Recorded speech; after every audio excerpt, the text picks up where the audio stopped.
besties! Today, we are going to make something that's related to my plate. We're going to make an actual meal. Today, we're going to make a sheet pan dinner. So, this is a great way for you to make dinner and have everything on one tray. That's all you have to do. You put everything on one tray, you pop it in the oven, and then dinner in a snack. That's all you have to do. So, before we make our sheet pan dinner, what we have to do is we have to make the marinade. And then once we make the marinade, we're going to cut up all of our other ingredients, and we're going to add the other things that go along with that. So we're going to have broccoli and carrots, and then we're also going to have sweet potatoes, and I'm going to put a few potatoes, actual plain potatoes, white potatoes, in there as well. So first, let's make the marinade. We're going to add all of this stuff together. First thing I want to do is I want to measure out 1/4 of a cup of olive oil. So remember, I have these really cool measuring cups this time, so I don't have to look at eye level with these ones. I can just look straight down and it'll tell me. So, right there, that's the right amount. What I'm gonna do next, because if you look at the recipe, it says, oh, I forgot one thing. I need a knife to cut my lemon. So, let me get a knife and a cutting board and oh, wait a second.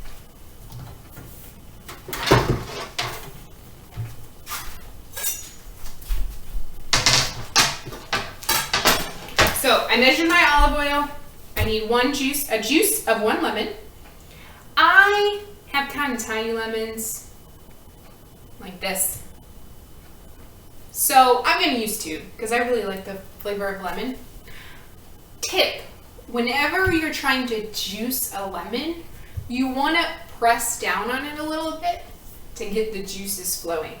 So you just press, and then I'm going to move it and press down again a little bit. Don't like hammer it or, you just press down again. And then I'm going to cut my lemons. I'm going to do this first because if you've ever cut up a lemon and squeezed it, what happens?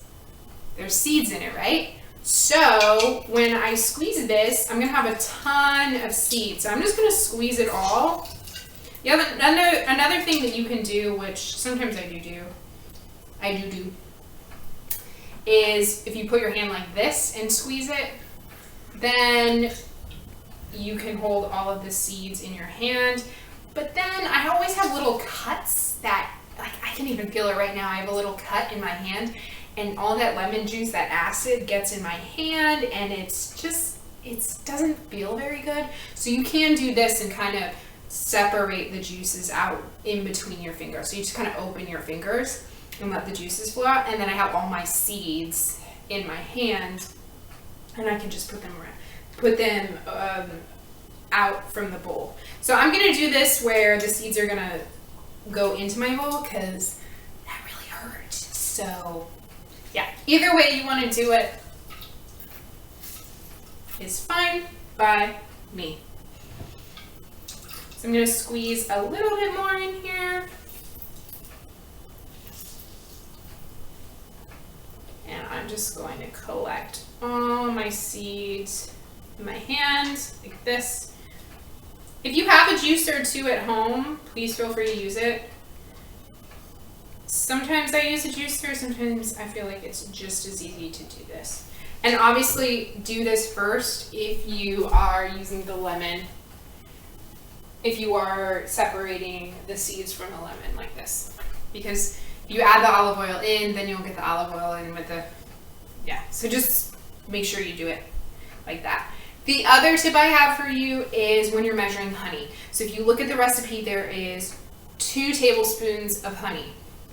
So if I'm putting honey on this, it's gonna stick to this. So it needs a little barrier, just like if I'm cooking something in a pan, I need some sort of barrier in between my pan and whatever I'm cooking. So normally you would put olive oil, butter, some sort of fat in your pan, and then you would cook whatever's in there. And it helps it so it doesn't stick.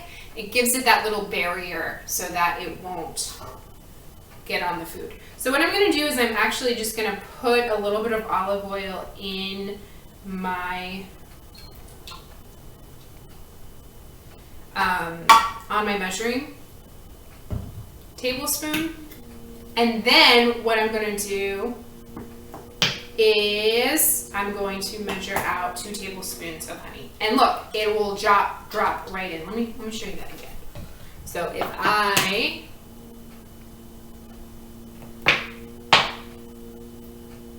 squeeze 1 tablespoon and whoop, it'll drop right in there because it'll slide right off because I have olive oil on the outside of that.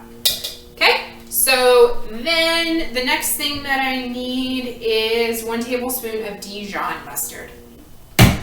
Dijon mustard. So for Dijon mustard, I like the tang and the flavor that Dijon mustard has. It's a French variety of mustard. If you don't like the flavor, if you don't have it on hand, you can use regular mustard or really any kind of mustard. It doesn't really matter.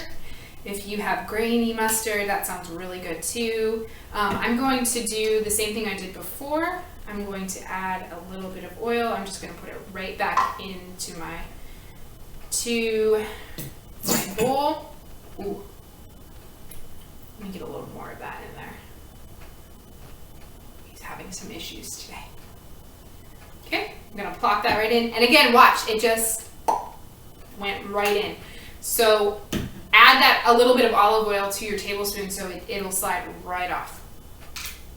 Next thing I am going to do is I'm gonna do my garlic. So I have my lemons, they were on my board. I'm gonna move my chicken. And I'm gonna get my 2 garlic cloves. Okay, so I'm gonna get my garlic cloves with the back of my knife, peel them. 1 garlic clove, done. And 2 garlic cloves, done.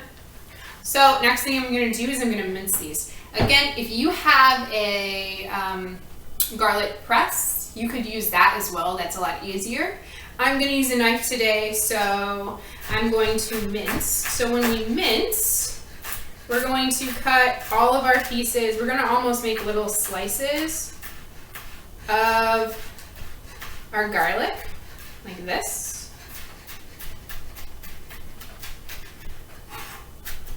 And then I'm just going to continually go back and forth on my garlic until it's minced. So I'm just going to go chop, chop, chop, chop, chop. Remember, ooh, gentle with your knife. Remember, grip your knife like this. I wasn't gripping it, that's why. And then you can rest your hand. So grip your hand on the side and nice, good at the top. Remember, don't hold your knife back here. You don't have a lot of stability. Right at the top of your knife so you get a good grip on that. And then you can rest your hand on the top and that helps you. Remember, your knife has an edge, so it's not just straight. It has an edge for that reason so that you can rock back and forth. Resting your hand on top, making sure your fingers are pointed up like this and not down, because obviously you could nick your hand like that. So making sure you just rest your hand on top of that is going to help you as you're mincing. Mince, mince, mince, mince, mince, mince, mince, mince, mince, mince, mince, mince, mince, mince, mince, mince, mince. All right. So I'm gonna put all of my minced garlic into my bowl. Then what I need next is half a teaspoon of dried oregano. And then I'm going to measure out half a teaspoon of dried basil. Now I don't have my straight edge. This one, you don't have to be as exact. If you don't have a straight edge, it's really okay, because this is cooking and you don't have to be as exact versus baking. If you don't have just plain oregano and plain basil, what you could do is you could add Italian herbs to it. So there's that blend a lot of the time, an Italian blend. You could just add that to this. Then the next thing we're going to do is salt and pepper to taste. That I'm going to say is about, keep a note of this. This is a good note right here. About half a teaspoon. We're going to add that right in there. And I'm going to say, I have a grinder right here. I'm going to say about a fourth of a teaspoon of ground pepper. So about a fourth of a teaspoon of ground pepper. Then I have my four chicken breasts. So 4 chicken breasts, they're thawed and they're ready to be marinated. One thing that you can do, I will show you in just a second, is to cut them in half so they take less time to cook and they're not as huge of a portion. Because when we look at my plate, you will see that the portion is about 3 ounces for a piece of chicken. So I'll show you how to cut that in half in just a second. But don't forget, we also had our olive oil that we have not added into here. Okay? So everything is added into our marinade. Here's our marinade right there. I am going to get my whisk and just going to whisk that up. Just like that. You want to get that really good because that honey is going to stick to the bottom. So you want to make sure you whisk that nice. Almost look like dressing when you whisk it together. So it just sounds like dressing because you'll have that lemon in there and it'll emulsify with your olive oil. So when it emulsifies, it is basically creating a dressing. So if you see Italian dressing on the shelf and it's separated, and then you shake it and then all of a sudden it's together, that is the emulsification when it combines together, the olive and the acid. The olive oil and the acid. So when it's complete, it will look, here, let me get closer. It will look, ooh, you can't see. Like this. It's gonna pour out if I tilt it anymore. So it looks basically like a dressing. It should look like a dressing. And then you'll have chunks of garlic in there. So the next thing I'm gonna do is I'm going to, now notice I'm gonna cut my chicken at the very end because I cut my garlic on here. I've also cut my lemons. If I was to cut my chicken first on this board and then cut my lemons and my garlic, that would be cross-contamination. And that you would have to just throw away. So instead of throwing away all of the product, what we're gonna actually do is we're gonna do that last. So if you want to cut your chicken, I like to do this because then I don't have such a thick piece of chicken. If you like that, totally fine, it's up to you. But I'm gonna show you how to do this. Now I will say this takes a little bit of skill. I'm showing you how to do it. If you would like to do it, you can. Again, you don't have to. So I don't like my piece of chicken to be this big.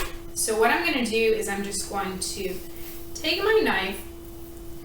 I'm going to grip it like a claw on top, and I'm just gonna run my knife through the piece of chicken. So then I have 2 pieces of chicken like that. I'm gonna do that to all my pieces of chicken because I don't want them to be very large.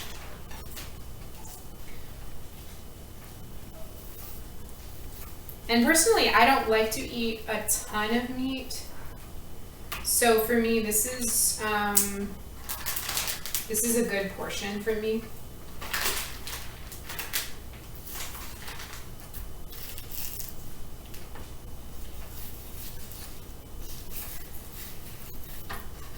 Okay, so I'm gonna do that one, and then I have one more piece that I'm gonna cut in half.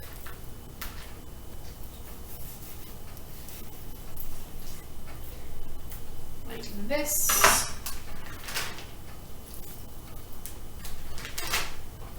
I'm gonna put these all in here. Okay, I'm gonna go wash my hands because now I have chicken juices all over my hands.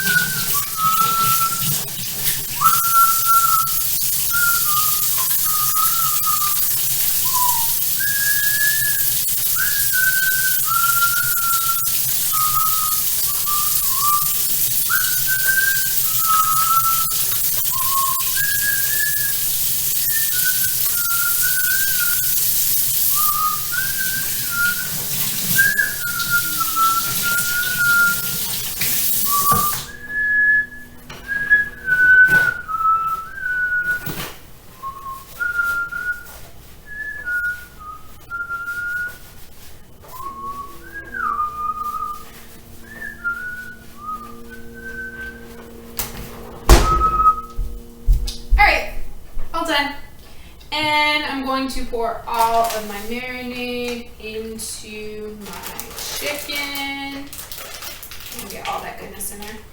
What you could also do is you can put your chicken in the bowl that you marinate, or you whisk all your marinade together. Take all the air out. And then what I'm going to do is I'm going to kind of make sure the marinade is all over that chicken. Okay? Now,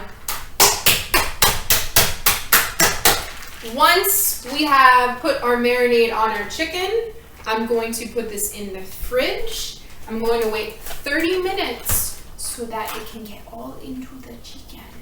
If you can do longer, overnight, a couple more hours, that is the best for the chicken, especially since there's lemon on here. It'll get into the chicken and it'll flavor it more. I can go more technical with that description, but just know it'll get into the chicken and it'll flavor it a little bit more. So I will meet you back here, 30 minutes, and we're gonna cut up the rest of our things for sheet pan dinner.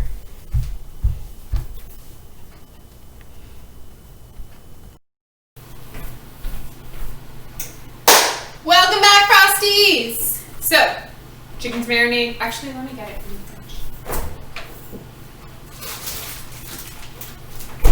Marinated chicken. There it is.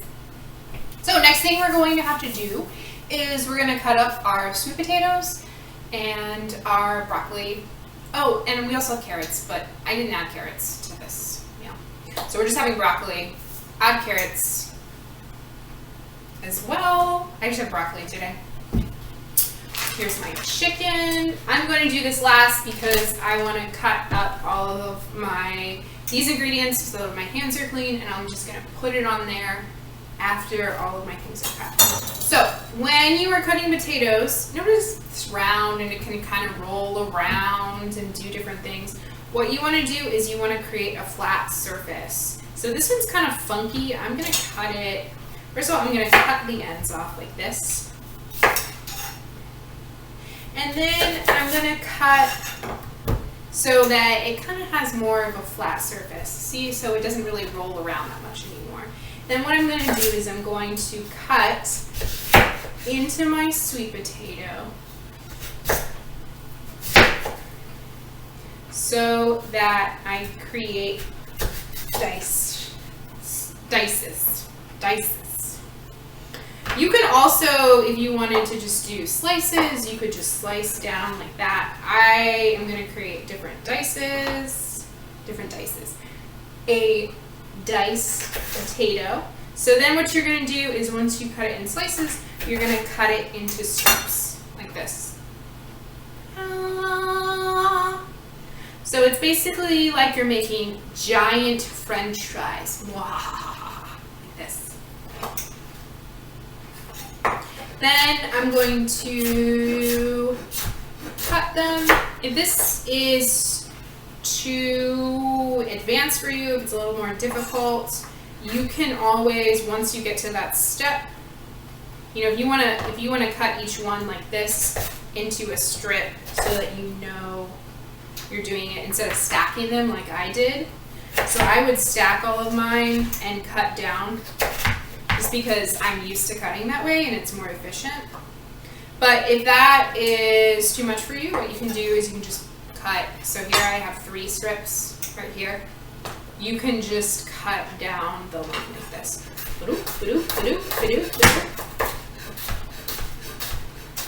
Okay, so there's more dices.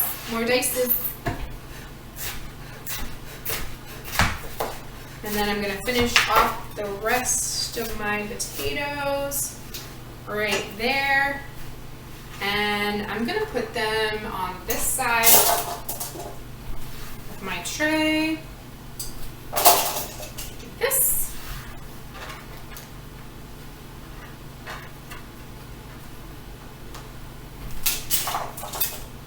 Okay, and then I'm going to cut my broccoli.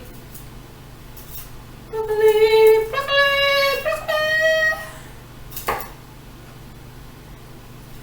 So if you didn't see that, if that was too fast for you, this is how fast I work.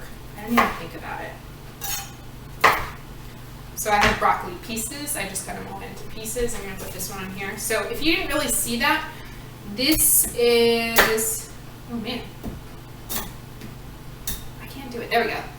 This is the stem on my broccoli. I don't like this part when I'm just steaming some broccoli or roasting it.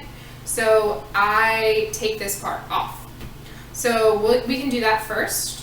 Cut that piece off right there. If you want to roast it, you can. If you like that part, totally fine. Then what we're going to do is, if you look, you could actually pull these apart. There are different pieces of broccoli that you can just pull right off. Or what I do is I will just cut into it like this, or cut on the sides like this, and then cut my broccoli. So just the reason you cut dice, or you cut the same size of all the different potatoes, is you want them to cook at the same rate. So for my broccoli, whenever I cut it, I want it to be about the same size. So I'm just gonna kind of look and see if I need to cut any of these in half. Then I'm going to put them on my sheet pan, because this is a sheet pan dinner. Sheet pan. Okay, so far I have broccoli and sweet potatoes. Yay! And I am going to drizzle a little bit of olive oil on these. Yes, I like a lot of olive oil. Then I'm gonna grab my salts, and I'm just gonna sprinkle that onto my broccoli. So I'm gonna sprinkle that onto my sweet potatoes. And I am going to mix that all together.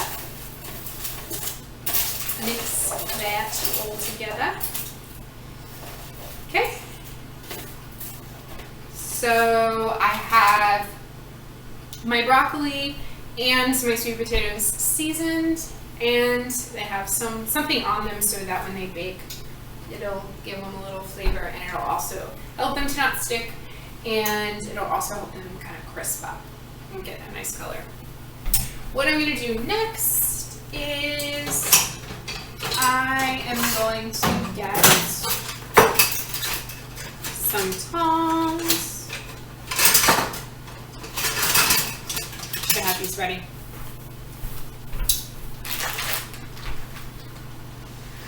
Okay, so I'm gonna open my bag.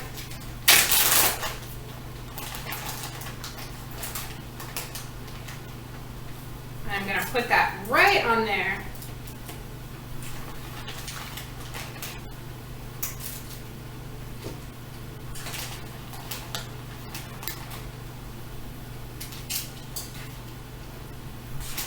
I have a little extra chicken. I'm gonna get another sheet pan, but this is about 4. If you have 4 pieces of chicken, 4 pieces will fit on here. Okay, so here's my sheet pan. Bum ba da dum. Sheet pan dinner. Cooking tonight. All right, I'm gonna put this up in the oven. The oven is at 400 degrees, and I am going to put this in the oven for approximately, I'm pretty sure it's 25 to 30 minutes. So yes, 25 to 30 minutes. You want the internal temperature of the chicken to be about 165. When it's done, I know because I kind of press on it a little bit, and then it will, for me, it will feel like it's done. One thing to note, when you are cooking chicken, always, always, always, always, always, always, always let your chicken rest. Meaning, when I take it out of the oven, I'm not going to put it right down in front of somebody, that piece of chicken, and then they're going to cut into that piece of chicken and all of the juices are going to flow out. What you want to do is you want to let it sit for about 6 minutes. When you let it sit for about 6 minutes, it will, the juices will be, it'll be better because it's allowed to sit, and so the juices won't just completely flow right out. So you want to make sure that whenever you're cooking meat, you let it rest. For chicken specifically, it's about 6 minutes. And then once that 6 minutes is done, you can serve it whole, or then you can slice it up. If you're putting it on a salad, if you're putting it in some other, whatever form you're eating it with, that's when you can then put it into whatever you're eating or you're cooking with. So that's our sheet pan dinner. We're gonna bake it for about 20 to 30 minutes. If you're looking at it and it needs a little bit more time, then please make sure that you cook it a little more. It's better for it to cook longer than you think, than for it to, you just take it out and then serve it to somebody and it's not done. Check the veggies, taste one a little bit, see if it's good, if you like the flavor of it. If it's too crunchy, if it's not crunchy enough, kind of play around with it. See how you want it. If you want it really, really soft, then you might want it a little bit more than 20 to 25 minutes. Okay? And then same again with your potatoes. Just make sure that you check how they're cooking. Okay? And the high temperature is really good for those potatoes because you want them, that'll let them brown a little bit more, especially if you put on the olive oil. Okay, so I'm going to put this in my oven. I'm going to get another sheet pan too to put my chicken on. I actually have, it gets very foggy when I open that on my glasses. When I also was making some more potatoes, so that is also in there. All right, so I'm going to put this on another sheet pan, and then I hope you guys enjoyed this recipe. I hope you please look at other different sheet pan recipes. There are thousands of them out there that you can try for your family. There's some different types of meats. If there's a specific meat that you would rather do instead of chicken, or you want to try, add different veggies, add another type of whatever it may be. You could even do a fajita sheet pan, so you have vegetables on there with whatever meat that you're cooking, and you can make that as if you were making tacos. And that's a great way to do that too as well. Super healthy, super easy, and really quick. Okay? So again, hope you enjoy this recipe. as always, have a great rest of your day. Bye, everyone.